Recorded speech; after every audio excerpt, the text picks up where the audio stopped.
Georgia at one time she broke her jaw, broke all her teeth out. She's a baby. And they couldn't find her. George and I just talked about this the other day too. What happened? She just fell? She fell. She had Crocs on. She fell. Yeah. No, I was on the road. I was on the road. And I was on the road.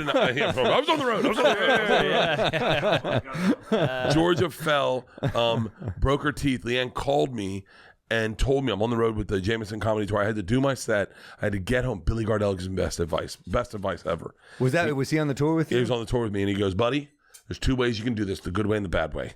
I know you're feeling a lot of shit. You go to your room, no drinks, and you go to bed. The other way, you drink through the night until you get your flight. If you're doing the second one, I'll do it with you. And I was like, let's pick number 2. Me and Billy stayed up all night. We drank. I cried. I was fucking crying aggressively. He's a good dude, right? He's the best. He's the fucking best. I heard he's a killer, too. A monster and a great stage. actor. And an amazing actor. Yeah.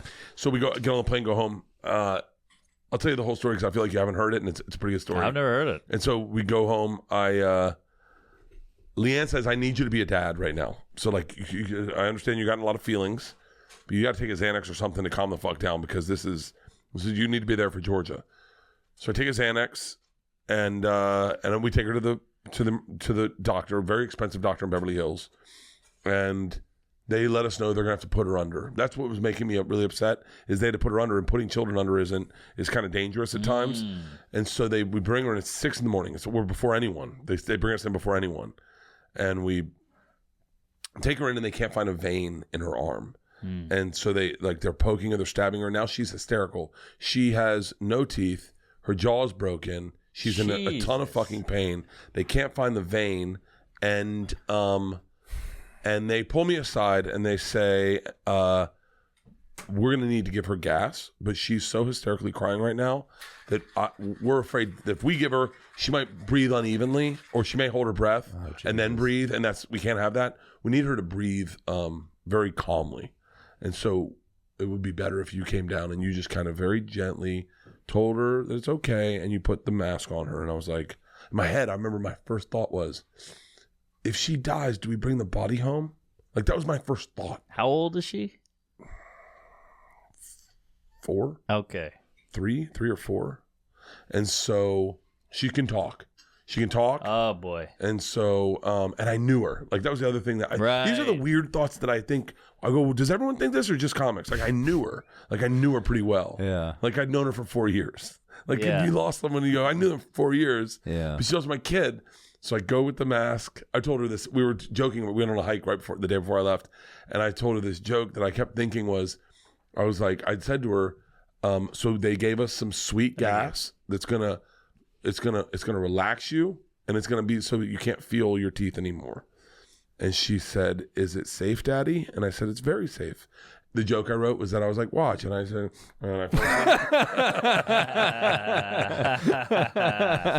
I said, "It's very safe. It's gonna be totally fine." And I said, "Listen, watch." And then I put it near my face. I said, "It's totally fine, George. Are you gonna be fine, baby?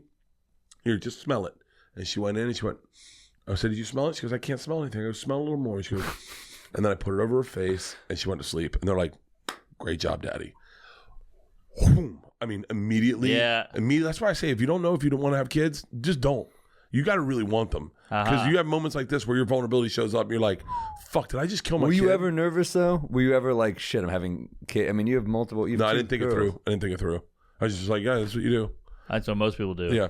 So then this is the good part of the story, right? Yeah. And so I fucking sobbing, crying. I go into the bathroom. I'm crying so hard. I'm trying to get my shit together. I then go into the lobby. They've opened up this dentist office now. It's like 6:30 and the dentist office is open.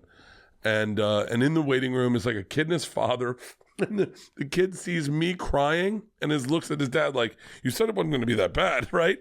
There's a black woman there with a bigger black dude, and she's trying to calm me down because I'm crying so aggressively. She's trying to calm me down. She's like looking, trying to make eye contact with me, but I am just, all I'm doing is, I don't know if you've ever cried where you just don't see anything, right? So 10 minutes goes by. I've been crying in front of these people for 10 minutes. That's a long time to cry. Leanne's next to me. She's crying.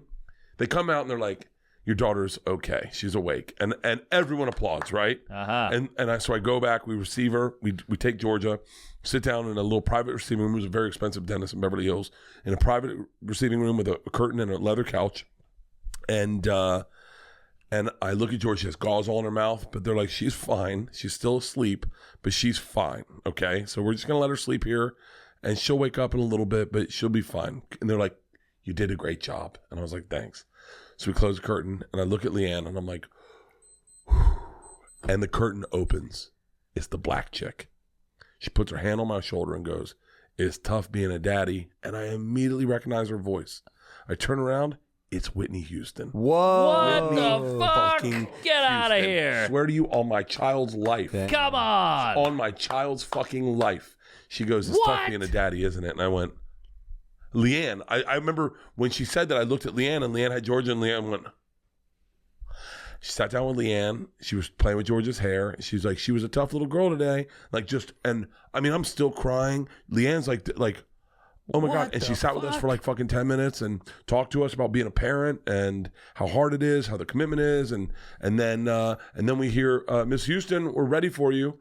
We go back. The anesthesiologist was there. She had gotten the reason we got the anesthesiologist is because she had the anesthesiologist to do her teeth. And then the guy's like, I remember I wish this was funnier, but he was like, so Whitney, where's Kevin Costner these days? And I just heard her go, put me to sleep. Wow. So we go out to pay, and they're like, Miss Houston's covered the anesthesiologist bill. She covered everything. And we're like, fucking shut up. We were broke. We had no money. And I was like, no, my God. And then the best part of this story as a comic, the day she dies, Segura calls me. He's the first person. He goes, Whitney Houston died. I went, what? And he goes, dude, you can say whatever you want in that story now. So that night I told the story and she was like, it's tough being a daddy. Oh my God, you're Bert Kreischer. And I was like, you know me? She's like, I'm a biggest fan of me and Bobby watch all of her Bert. Dude, I remember when she died, I was featuring at Side Splitters in Knoxville, Tennessee. It's no longer here. I was opening for Spanky Brown, who passed away, a great guy. And I remember I was that night, he's on stage when it happens. I'm watching the Knicks-Lakers game because Jeremy Lin had the 38 on the Lakers, like the biggest game ever. So I just remember this tweet. Someone tweeted, oh my God, Whitney Houston's dead. That's Linsane. Like, holy shit.